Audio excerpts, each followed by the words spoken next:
Roundhouse kicks can really land some impact on your opponent. So a normal roundhouse kick is probably at the midsection of the body, and it's pretty much the same to high kicks and low kicks, except for the region that we aim for and the impact that we can make with it. So with a low kick, we are really stressing the actual balance and underside of the opponent. With a high kick, we're probably going for a knockout. But with a roundhouse strategically placed, you can either do a liver or a spleen kick, which if landed well will definitely also get the air out of them and really knock them out. You've seen them in matches, people just hitting a liver kick or a spleen kick knocks the opponent, well, not out, but definitely make sure they can't continue. So a typical roundhouse kick involves the same preparational steps as a low kick or a high kick. So we need to make sure that we step and move our feet outwards. Yeah, so outwards to make sure that we do the kick, we're actually going to move through the opponent to really land impact. Make sure your toes are facing in the direction that the kick is moving towards.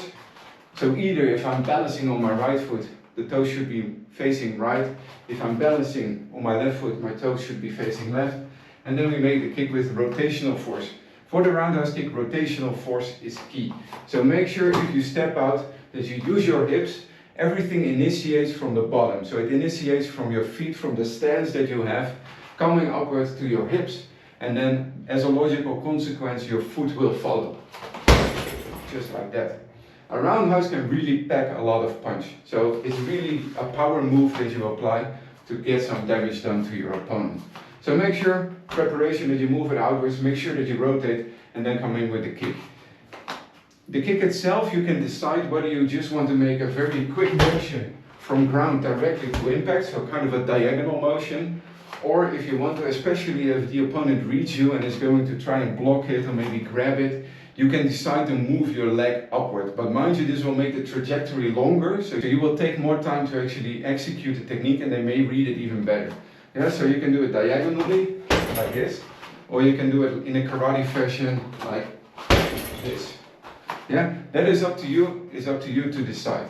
Now just to show you a couple of properly done roundhouses, with the front foot and with the rear foot. Mind you, if you do the front foot, you will need to step.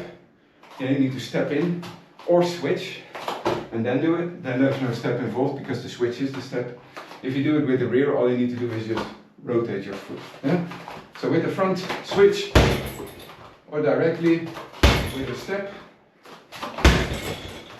When you do it with the rear foot, make sure that you step and then land it. Or in one motion, as your foot is starting to move, you are going to step out. So step out, move your foot. All in one motion, make sure that you really get it done real quickly.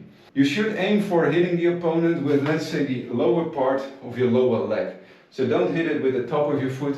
Definitely don't hit them with your toes because you will break them. Make sure that you go for the shin bone and then the lower part of your lower leg. Like that.